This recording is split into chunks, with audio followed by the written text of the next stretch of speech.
The morning fog wrapped around the trees like a whisper. The forest was still, broken only by the distant, rhythmic thunder of artillery fire. Somewhere over the ridgeline, men were dying. But here, Corporal Elias Grey crouched behind a mossy log, his eyes scanning the silence, heavy with exhaustion. His unit had been ambushed the night before.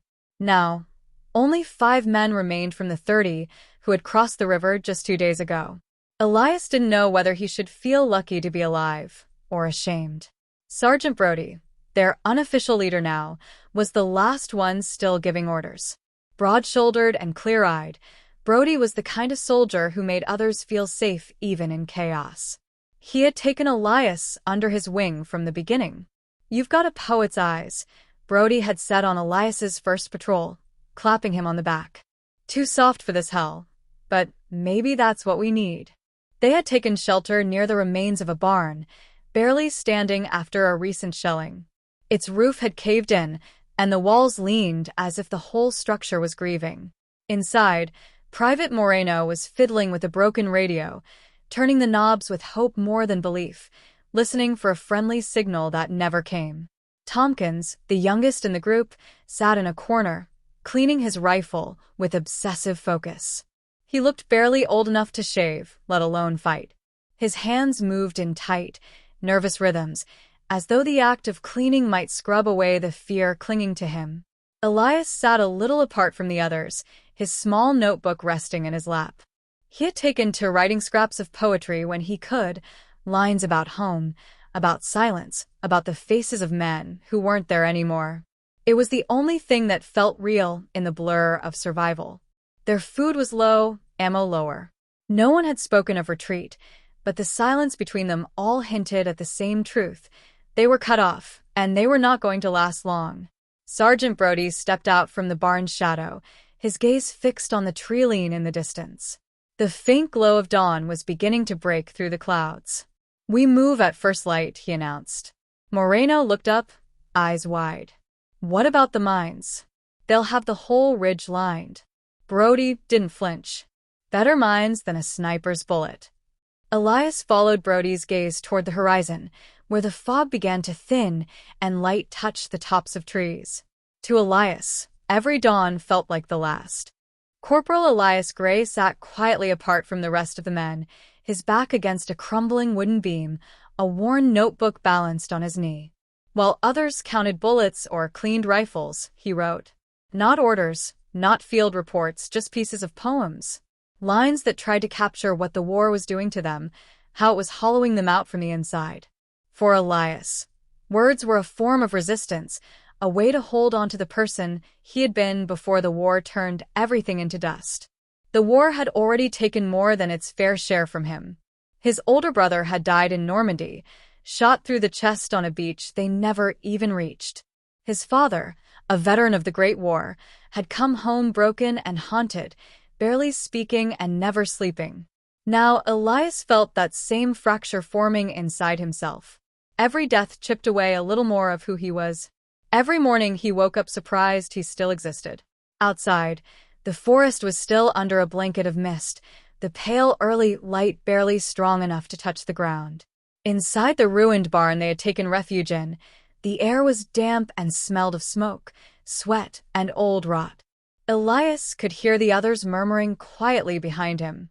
Private Moreno, crouched beside the useless radio, was still trying to pick up any friendly signals. Tompkins, barely 17 and too young for the horrors he had already seen, sat cross-legged with his rifle across his lap, polishing it over and over as if afraid it would vanish if he didn't keep it gleaming. Elias wasn't sure if it was grief or numbness he felt. Every face he remembered had become a ghost. He looked up as Sergeant Brody stepped outside the barn into the fog. Brody had become their rock, the only one still giving orders, still acting like survival was something they could choose. He was calm, determined, and impossibly steady under pressure. Brody was also the one who had believed in Elias from the beginning. "You've got a poet's eyes," he told Elias during their first week in the unit, with a half-smile and a hard slap on the back.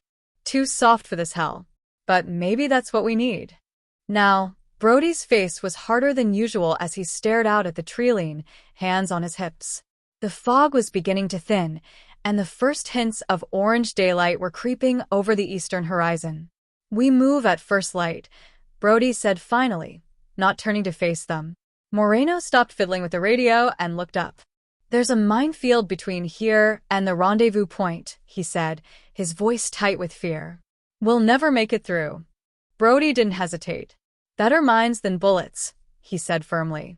"We're not waiting around for the enemy to come knocking." The barn fell silent. No one argued further. The truth in Brody's voice was enough. Elias looked out past the ruins, toward the growing light. The forest beyond the barns stretched wide and dark, full of shadows and unseen dangers. The path to the rendezvous point was nothing but uncertainty, and likely death. But staying meant a slow, guaranteed end.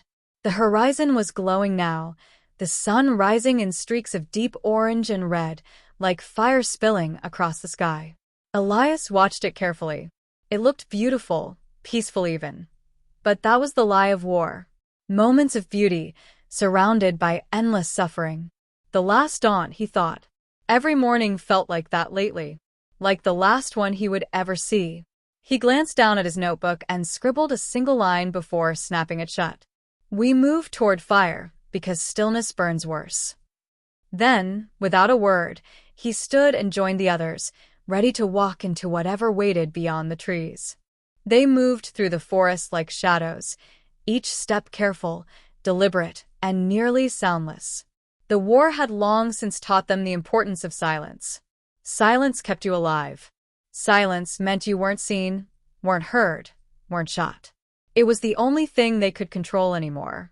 Corporal Elias Grey led the way, eyes fixed on the ground ahead.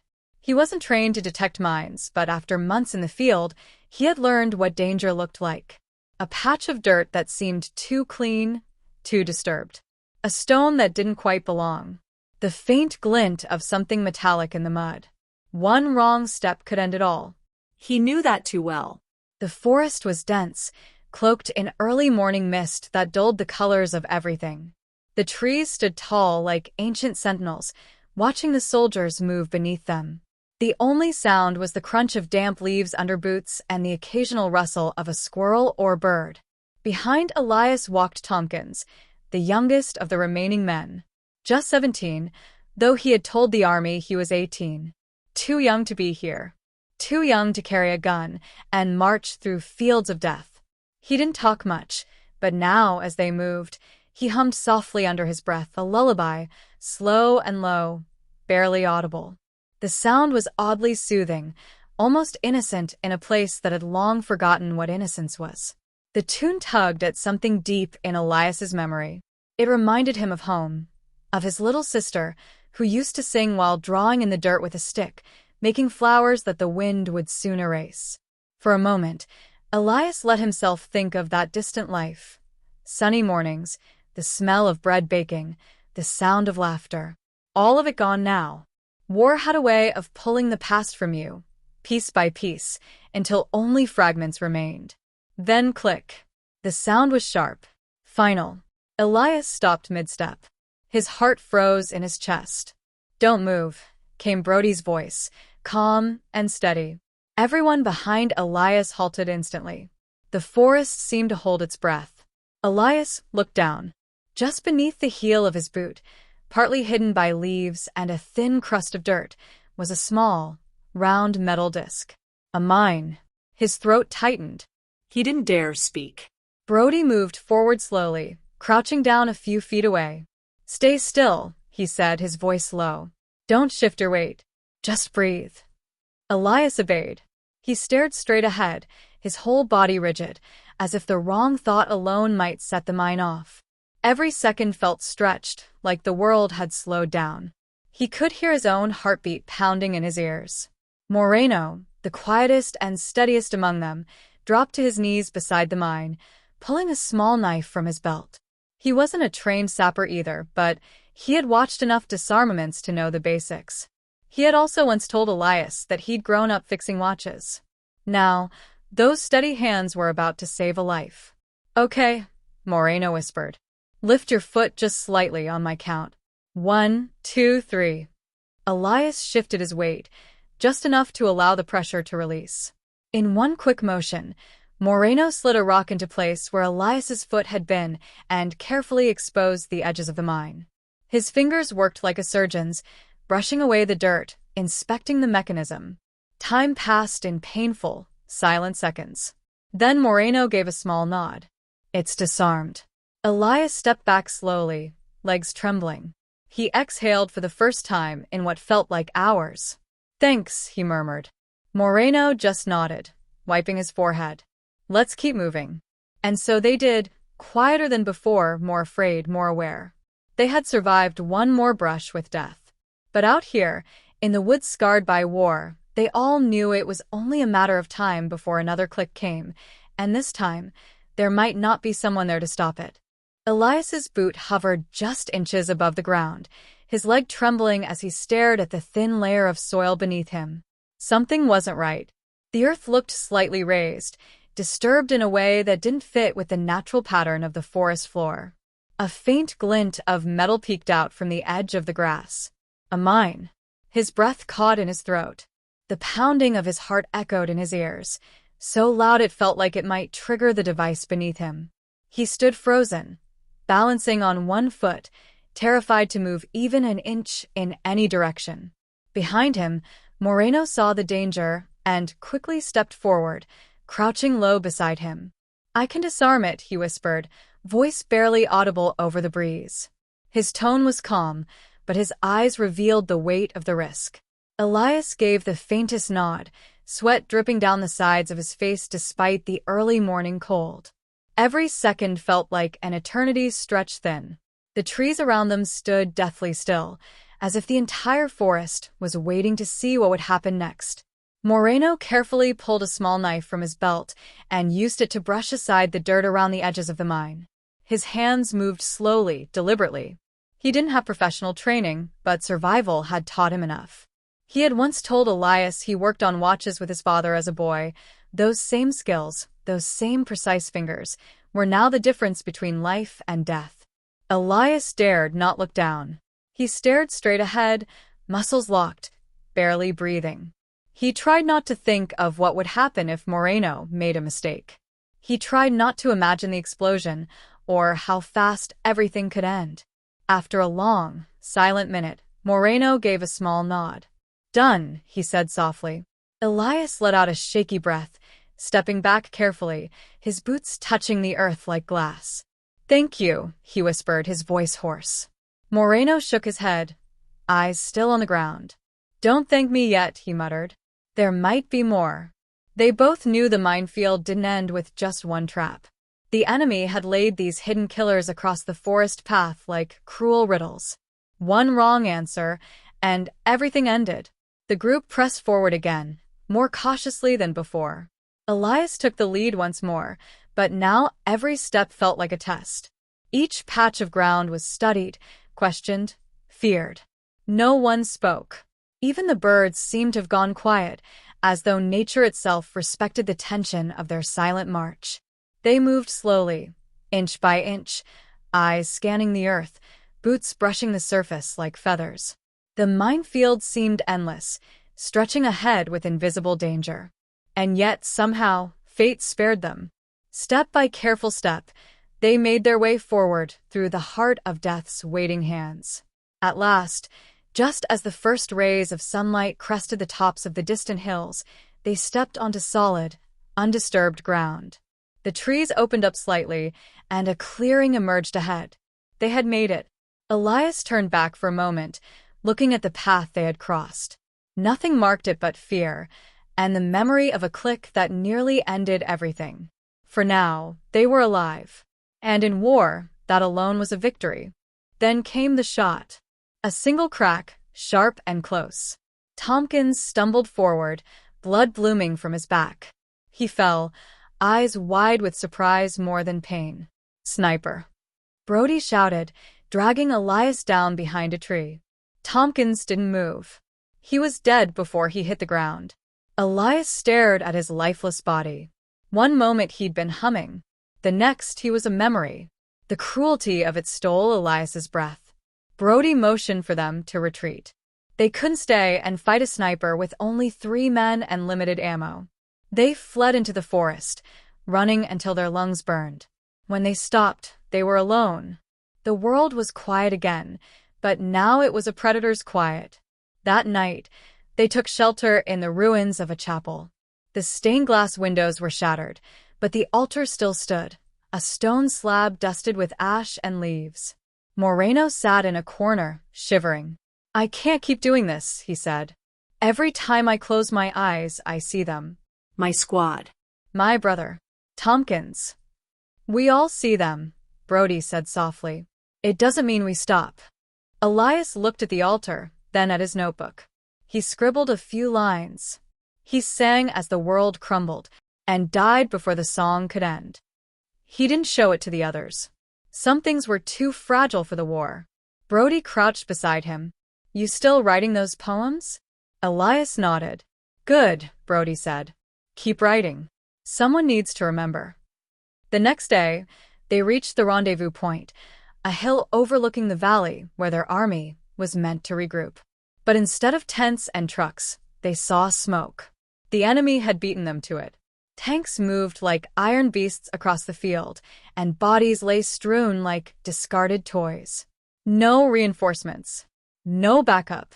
Only death. Moreno fell to his knees. "We're not getting out of this, are we?" Brody didn't answer. His jaw was tight, eyes scanning the field. "We'll find another way," he said finally. "We wait for nightfall, then move west. Try to reach the river." But Elias saw the truth in Brody's eyes. There was no way out. Not really. Still they waited. That night, the stars came out, bright and cold above the smoking battlefield. Elias couldn't sleep. He wandered to the edge of the hill, looking down at the shattered remnants of their hope. Footsteps behind him. It was Brody. "I ever tell you about my wife?" Brody asked. Elias shook his head. "Name's Clara. Met her after my first tour. Thought I'd seen the worst the world could throw at me. Then I fell in love." Elias smiled faintly. "That bad, huh?" Brody chuckled. "Worse." They stood in silence for a while. "Why do we fight, Elias?" Brody asked quietly. Elias thought for a moment. "So others don't have to." Brody nodded. "That's what I tell myself too." They didn't see the enemy patrol until it was too late. Gunfire exploded from the trees. Moreno screamed, a short, wet sound. Brody returned fire, shouting for Elias to run. Elias hesitated. "No. We stay together." Brody grabbed him by the collar. "Go. Someone has to live." Then he turned and charged into the dark with a roar. Elias ran. Days passed. Elias survived on rainwater and stolen rations. He avoided roads, slept in trees, and scribbled in his notebook whenever he could. His poems grew darker, shorter, like the war was consuming his words, one by one. Eventually, he reached the river. On the other side, a scouting team found him, half-starved, delirious, and clutching a blood-stained notebook. He was the only survivor of the 92nd Infantry. Years later, Elias Grey sat on a bench in a quiet park, watching children play. He had published a book of poems called Echoes of the Last Dawn. It became a quiet success, studied in schools and quoted in speeches. But he never wrote another. Every year on the same day, he visited the names carved into the memorial wall. Brody, Moreno, Tompkins, dozens more. He placed a single page from his notebook beneath the flowers. They died with mud on their boots and hope in their hearts.